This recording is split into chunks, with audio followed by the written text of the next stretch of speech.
Shalom Bapak Ibu yang dikasihi Tuhan, pagi hari ini kita boleh bangun pagi semua karena anugerah Tuhan, kita masih diberi kesempatan hidup untuk memuliakan Tuhan, masih diberi kesempatan untuk berdoa, masih diberi kesempatan untuk bernafas, bersyukurlah.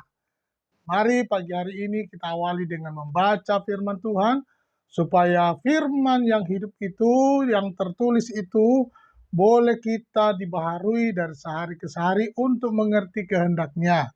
Mari kita berdoa.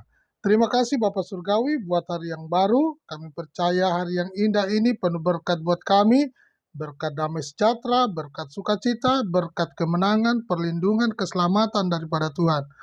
Terima kasih Tuhan Yesus. Kami percaya kami diberkati Tuhan. Kami mohonkan ini, haleluya, amin. Nah Bapak Ibu, mari kita membaca di dalam Ibrani pasal yang ke-9, ayatnya yang ke-11 mulai. Firman Tuhan berkata, tetapi Kristus telah datang sebagai imam besar untuk hal-hal yang baik yang akan datang. Ia telah melintasi kemah yang lebih besar dan yang lebih sempurna, yang bukan dibuat oleh tangan manusia, artinya yang tidak termasuk ciptaan ini. Dan ia telah masuk satu kali untuk selama-lamanya ke dalam tempat yang kudus, bukan dengan membawa darah domba jantan dan darah anak lembu, tetapi dengan membawa darahnya sendiri. Dan dengan itu ia telah mendapat kelepasan yang kekal. Sebab jika darah domba jantan dan darah lembu jantan dan percikan abu lembu muda menguduskan mereka yang najis, sehingga mereka disucikan secara lahiriah, betapa lebihnya darah Kristus yang oleh Roh yang kekal telah mempersembahkan dirinya sendiri kepada Allah sebagai persembahan yang tak bercacat, akan menyucikan hati nurani kita dari perbuatan-perbuatan yang sia-sia, supaya kita dapat beribadah kepada Allah yang hidup. Karena itu ia adalah pengantara dari suatu perjanjian yang baru, supaya mereka yang telah terpanggil dapat menerima bagian kekal yang dijanjikan. Sebab ia telah mati untuk menebus pelanggaran-pelanggaran yang telah dilakukan selama perjanjian yang pertama. Sebab di mana ada wasiat, di situ harus diberitahukan tentang kematian pembuat wasiat itu. Karena suatu wasiat barulah sah kalau pembuat wasiat itu telah mati, sebab ia tidak berlaku selama pembuat wasiat itu masih hidup. Itulah sebabnya maka perjanjian yang pertama tidak disahkan tanpa darah. Sebab sesudah Musa memberitahukan semua perintah hukum Taurat kepada seluruh umat, ia mengambil darah anak lembu dan darah domba jantan, serta air dan bulu merah dan hisop, lalu memerciki kitab itu sendiri dan seluruh umat, sambil berkata, inilah darah perjanjian yang ditetapkan Allah bagi kamu, dan juga kemah dan semua alat untuk ibadah dipercikinya secara demikian dengan darah. Dan hampir segala sesuatu disucikan menurut hukum Taurat dengan darah. Dan tanpa penumpahan darah tidak ada pengampunan. Jadi segala sesuatu yang melambangkan apa yang di sorga haruslah ditahirkan secara demikian, tetapi benda-benda surgawi sendiri oleh persembahan-persembahan yang lebih baik daripada itu.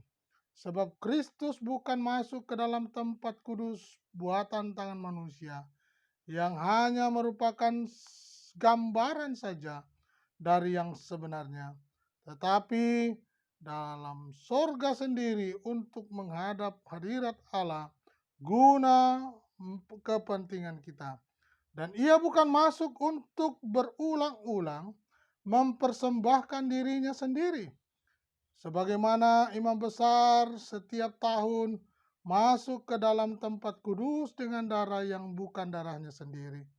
Sebab jika demikian ia harus berulang-ulang menderita sejak dunia ini dijadikan. Tetapi sekarang ia hanya satu kali saja menyatakan dirinya pada zaman akhir untuk menghapuskan dosa oleh korbannya. Dan sama seperti manusia ditetapkan untuk mati hanya satu kali saja dan sesudah itu ia dihakimi. Demikian pula Kristus hanya satu kali saja mengorbankan dirinya untuk menanggung dosa banyak orang. Sesudah itu ia akan menyatakan dirinya sekali lagi tanpa menanggung dosa untuk menganugerahkan keselamatan kepada mereka yang menantikan Dia. Puji Tuhan, satu perikop kita sudah membaca, Kristus adalah pengantara dari perjanjian yang baru. Bapak Ibu yang dikasihi Tuhan, Kristus adalah pengantara dari perjanjian yang baru. Ya, dikatakan bahwa dan ia telah masuk satu kali untuk selama-lamanya ke dalam tempat yang kudus, bukan dengan membawa darah domba jantan dan darah anak lembu, tetapi dengan membawa darahnya sendiri. Dan dengan itu ia telah mendapat kelepasan yang kekal.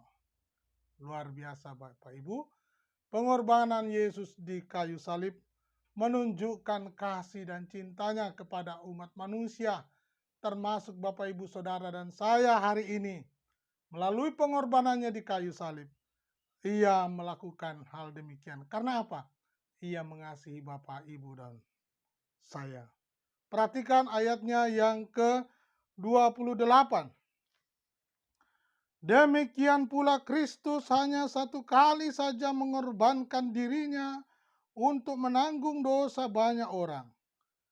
Sesudah itu ia akan menyatakan dirinya sekali lagi tanpa menanggung dosa untuk menganugerahkan keselamatan kepada mereka yang menantikan Dia.